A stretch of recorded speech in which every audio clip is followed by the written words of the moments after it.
Monica. She'd made a mistake. A big mistake. No, make that a colossal mistake. One she might not be able to fix. Damn it all to hell, Monica thought, lying fully dressed on the cot in the cabin where she, barely 19 herself, was in charge of 8 11-year-olds. She had a semi-private room, a tiny space with an open window to a larger area where the girls slept in sleeping bags tossed over canvas and wood cots straight out of the 50s. Everything about this stupid camp was beyond retro, all due to the domineering rule of Jeremiah Dalton, the preacher who owned and ran this crap hole of a summer camp. Dalton was little more than a dictator, a man who claimed to be a strict follower of Christ, but he was one of the least Christian men Monica had ever met.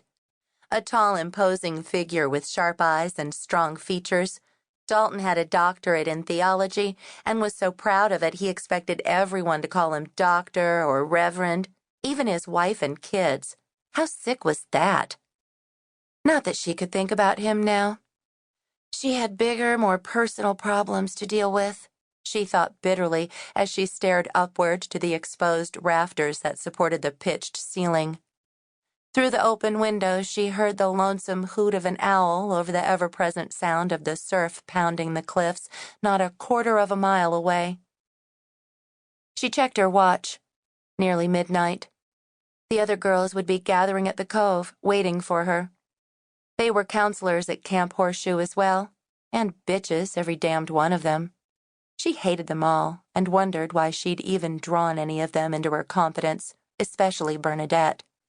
What had she been thinking? Yeah, Bernadette Alsace could keep a secret, or at least Monica hoped so. But still, she should never have confided in the athletic girl with the sharp wit and even sharper tongue. Then there was Bernadette's younger sister, Annette. How in the world had that wimpy little tattletale gotten a job here?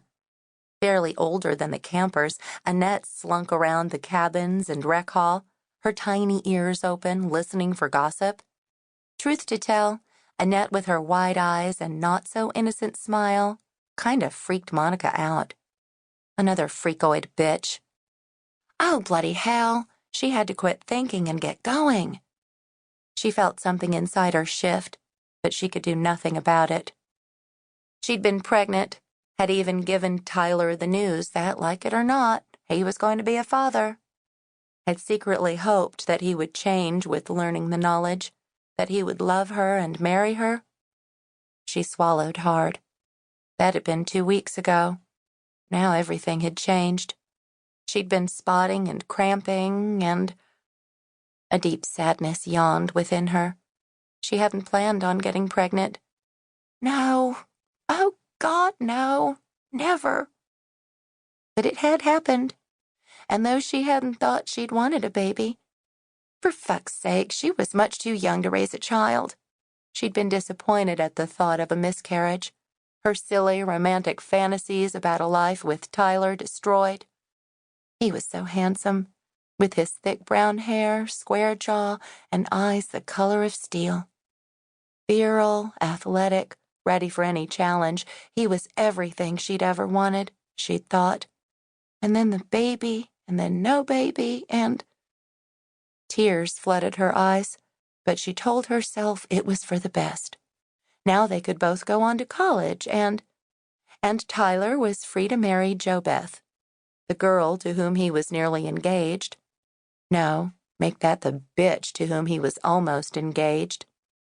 At that thought, Monica winced. Cautiously, she raised up and peered over the windowsill into the main area of the cabin. The bigger room was dark, faintly illuminated by one nightlight. All of the cots were occupied, the girls dead asleep after a rigorous day of tending to the horses, swimming in the lake, Bible classes, and kitchen or latrine duty before an outdoor sing-along and prayer meeting. Lights out at 10, and after nearly a half hour of whispered gossip between her charges, they'd all fallen asleep. Even scaredy-cat Bonnie Branson, who was smaller than the other girls and had long blonde curls that had never seen a pair of scissors, was out. She slept each night clutching a ratty one.